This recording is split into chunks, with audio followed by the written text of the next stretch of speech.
Hello my viewers, I'm excited to welcome you to this segment. My name is Reverend Dr. Charles Amanga. At this particular moment, I want to share my thoughts on education in relation to development. It's very important that this is a topic to be talked about, particularly when we are seeing a number of things happening and within the education system. Now, let me just jog your memory down the lane, is that when we attained independence, there were about three the new government was supposed to focus on. And this was poverty, illiteracy, and economic development. But today, let me look at the education and how it has progressed on. At the very beginning, the kind of educational system we adapted was that one from the British who had colonized us. Now we entered into British system of education, which was not bad. But along the line, as we progressed with this type of system, it became apparent that the dynamics within the African context, and particularly Kenya, that particular education system turned out not to be serving the intended purpose. What is my point here? Any meaningful education should be an education that will address the needs of the citizen. And that means what? Any curriculum that we also will be sensible must be developed from the dynamics within the society that it is intended to serve. I'll give a small example. There are certain courses that we pursued as a nation that turned up not to be really important in the following sense. For example, when we talk of history, for example, and we subject our learning to areas like people who came to Africa, people who looked at our mountain and our rivers, as much as that one is okay, but to what extent will that particular knowledge translate into supporting or into helping in solving the actual problems that the society goes through day in, day out?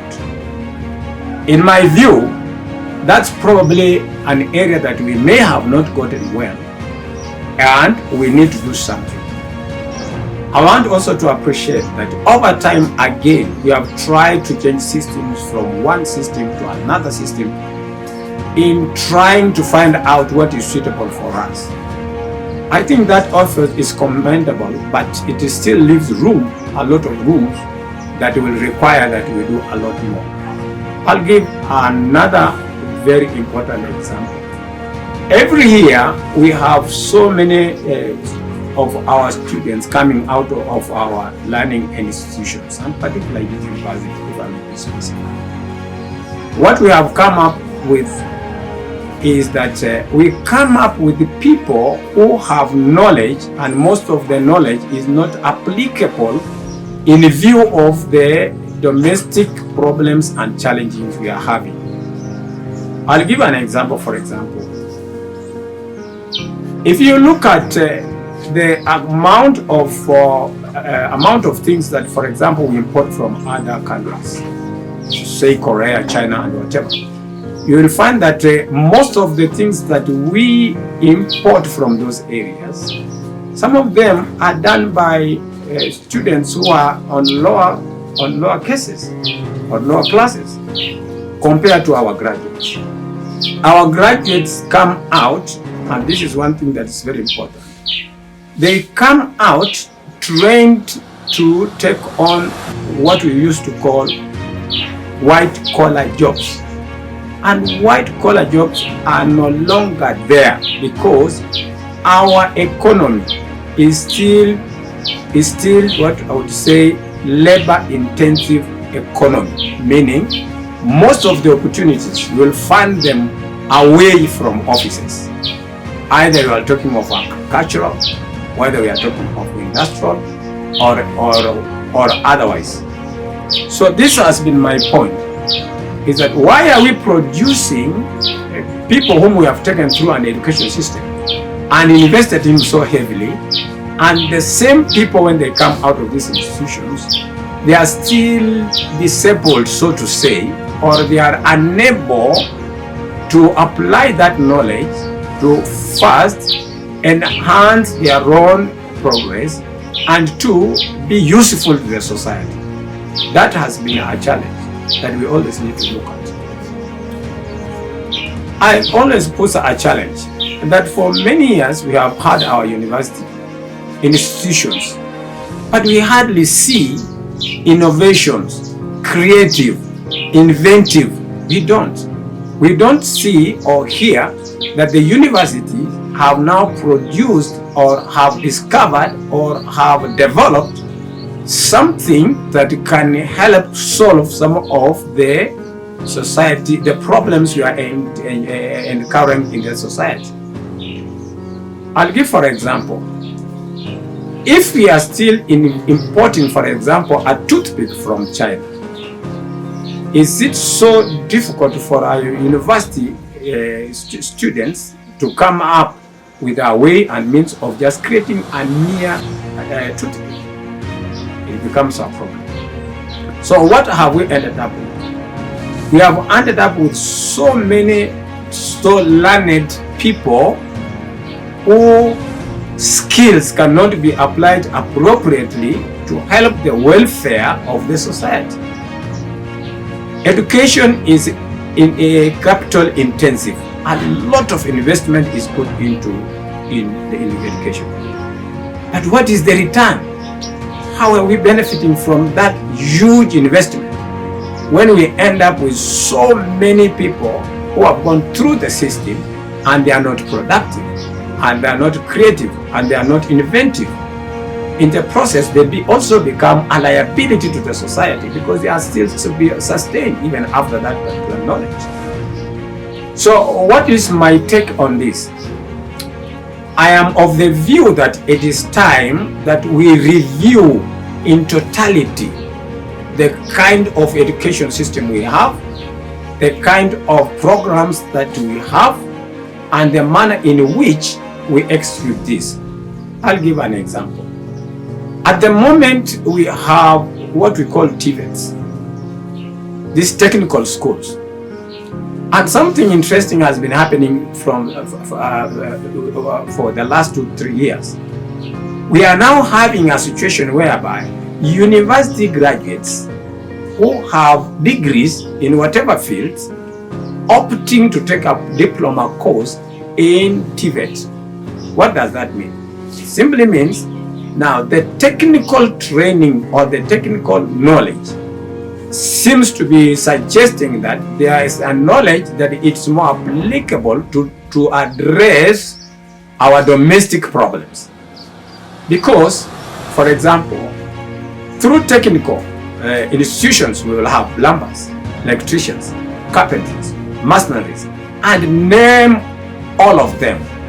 Now, if you look at that scale, it's very relevant within the society setup as compared, for example, someone who went to university and learned about anthropology, or he learned about some funny course that you would wonder where that particular knowledge will be applied to. So then, in view of this, my view would be that let us then have a parallel shift so that you have the universities to deal with specialized skills, for example, engineering, medicine, and all those technical, law, engineering. People are doing engineering. People are who are taking law, who are taking medicine, so that they specialize in these specialized skills. Whereas we invest hugely in technical schools or institutions whereby when people come out of those institutions, two things will happen. One, they will be able to employ themselves and in the process create employment for others. And then two, that kind of knowledge they have gotten, which is very relevant You talk of carpentry, you talk of masonry, you talk of electricians, plumbing. Those things are huge opportunities that are there. So that you'll find that these particular young men and young women who have come through these institutions, their knowledge will be readily available, very applicable, very relevant, and in the process they will also spur the economy that we are now fighting to put up. Having said that, what is supposed to be happening now? Number one, first of all, we need to re-engineer our programs that we take through education system. For example, we need to relook at the curriculum, develop relevant programs that will resonate with the needs and the requirement of the citizen. That's number one. Number two, we need to invest heavily in infrastructure to facilitate that, in terms of training teachers or lecturers who will handle that. We will need to develop sufficient infrastructure. We need to spread this. For example, maybe in every county, we need to have a number of technical institutions. Then lastly, we then need to deliberately create opportunities for these particular graduates. For example, when we have government contracts, the first preference should be then given to these young men and young women who have now technical know-how to benefit from those tenders that comes from the government. There was a moment where we used to give, the government said, no, we are not going to import further furniture. And the contract were given to prison department. Amazingly, the product that came from prison department, made by the inmates, was so of high quality that one would wonder why you would import a furniture from China or wherever. This is where we need to start going to. So the issue of this academic cut and paste, this issue of this is the way we have known and this is the way we received from whoever colonized us, must change. Now, in concluding that piece of thought that I put before you to my viewers, I want to thank you for listening to me. And this is only a segment of what is in store for you. I'll still again have another opportunity to pick another part of the education. And the reason why we must do that, and each one of us must contribute, because that's where we invest heavily so that this particular skill will drive our economy and upright our society, and not to mention our political lifestyle. So thank you very much for today. My name is Reverend Dr. Amanga. You are most welcome.